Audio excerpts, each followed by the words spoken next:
So, and this I wonder is still the writing on the questions, but this is a question that some people say, so of course this is saying, if the Christians or un-Islamic world knows the real knowledge of Islam, plenty of them will convert to Islam. Another saying that even they know all these informations, they will not turn to Islam.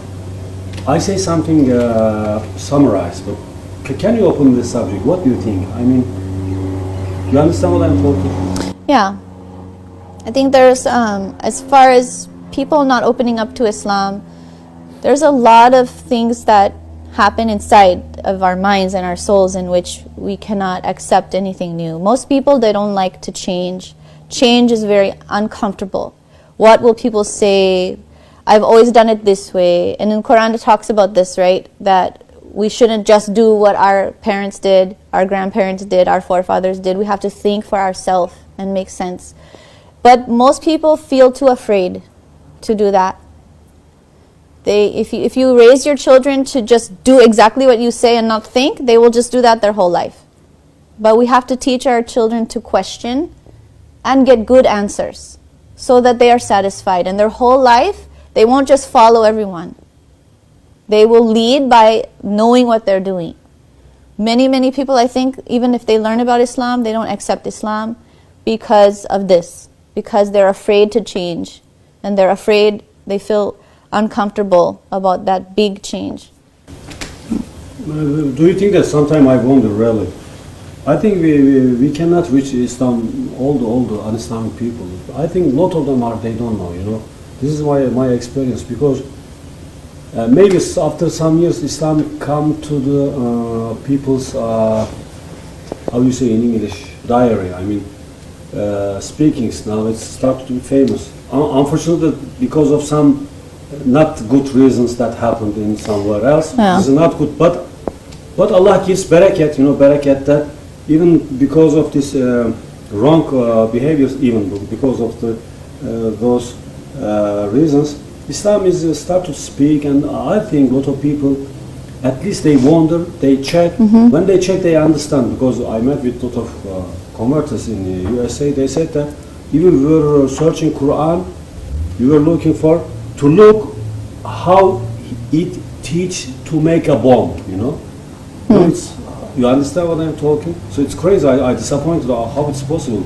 But according to their peoples, because in Europe there's very anti-propagation stereotyping of Islam. So what do you think in this? I mean, as an Islamic world, we reach, we give, and we give the good enough knowledge to those society who are not Muslim. I mean, this really I wonder, because sometimes I believe that in some of the European countries, if we give the real knowledge, I think some of them will convert to Islam because they don't know good enough, I think. As an ex-Christian, how you say, ex or former? Former is good. Former Christian. What you can talk about that society? Well, I think in America, Muslims are a very small minority of people. And because of that, we lack organization to spread the news, to spread Islam or the information about Islam to others. And we also struggle with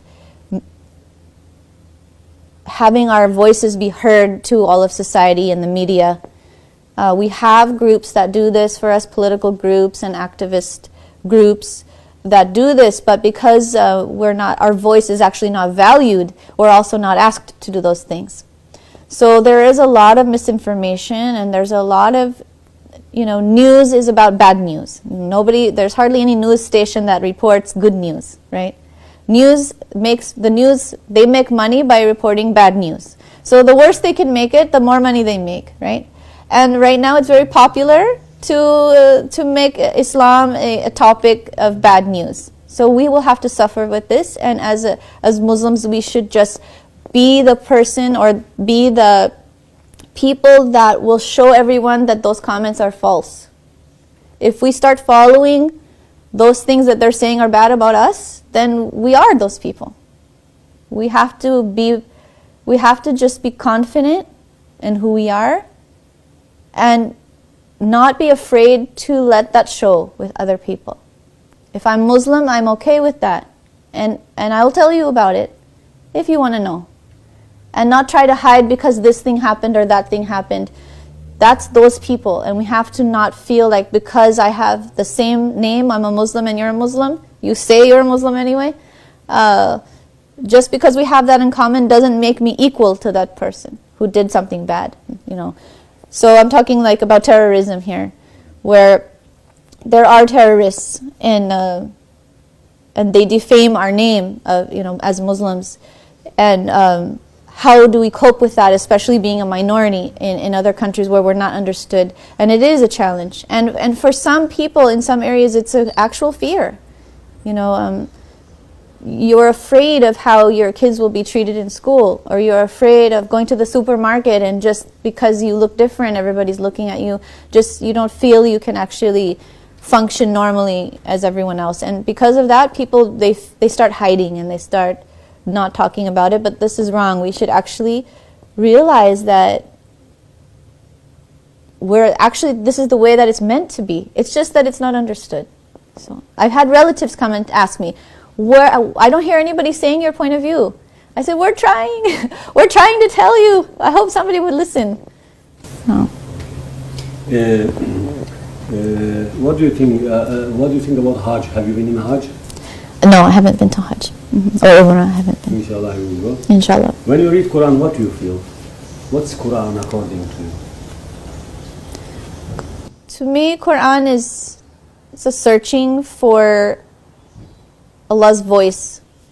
So if you're searching for guidance from Allah when you read Quran, you will start hearing this voice in your head saying, yeah, this is important, listen to this, or this is the experience in my life which this makes sense. And you can open it anywhere and just start this sort of conversation or something like that. Yeah. From English or Arabic? From English, inshallah. My kids are teaching me. My kids are teaching me. They get private tutoring to learn Arabic, the tajweed, you know. And so I'm just right now just learning how to pronounce alif, bet. Like this, that's it. Yeah. And what do you feel when you are praying? When I'm praying, I'm feeling that I'm completing a very natural process. So just like as the sun goes up and sun comes down and the earth is spinning and this is just part of the way of life. So as I 5 times a day, I'm thinking about my day. This is the time, okay, this is how it is outside. I need to pray now, I need to pray now, I need to pray now. It just sort of fulfills natural order. And when I do my prayers, even that is very cyclical, right? Standing up and bending and going up. This is like the ocean, right? And I think it's a way to shut out the whole world as much as you can. We're all distracted, I'm sure, you know, when we pray. But that we keep trying that. And we keep telling Allah, I'm here for you. It's just a few minutes. I'm here just to be with you. Okay, my question is finished. If you want to include something to audience, we include. Otherwise, I will finish. If you have something to say. I would say that just try your best to always keep improving and never think that you're finished improving. Can you go detail this? I think, you know, because elders are so much respected, a lot of times that they feel that they don't need to keep working on themselves. And I think no matter what age you are, and no matter what age I'm going to be, however long Allah allows me to live, I want to keep improving always and doing things for the world and not just sitting there on the sofa and drinking tea. Okay.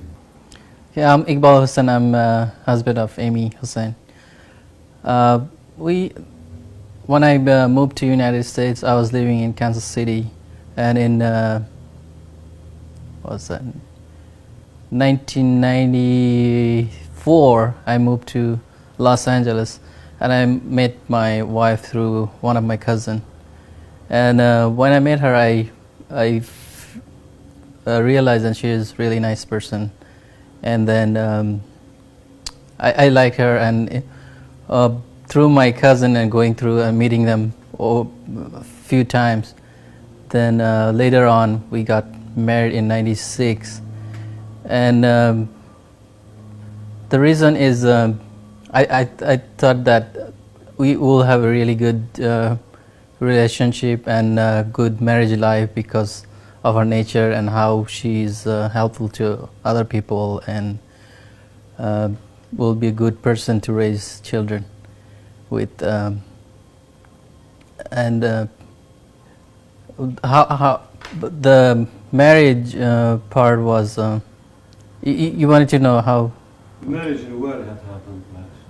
the marriage happened in 1996, and it was a kind of like a long marriage because we did the Christian way because she was still Christian at the time, and then at the end of the day we had Bangladeshi style wedding with the imam, and she did the shahada, and it was very nice, and we had two culture. I mean, Christian style wedding with all the friends and family, and also like Bangladeshi. I wanted to bring my culture here also to introduce to her family and other friends we have here. And yeah, it was a long day, but we got through. Yeah, and how she converted to Islam? Actually, I wanted her, but I never pressure anything. I just wanted her to realize that how Islam is and accept from within herself, instead of pushing or forcing or anything. And I think little by little, when she learned about Islam and practice, and she was always wanted to get more knowledge about it, and she read about it and found out about Islam from other people, and at the end she realized that this is way to life. After converting to Islam, according to you, what she is doing for Islam? I think she is doing a lot for Islam, and she's really hardworking, and she's involved in the community, involved with the mosque, and trying to establish a school for small children. So she's working hard at it. You said that she's working hard, but you didn't go to detail. You expressed a little bit more. Sometimes coming kids, and because only I saw today, very mashallah, very good. Which one? Yeah, she is involved in school, and trying to bring new perspective,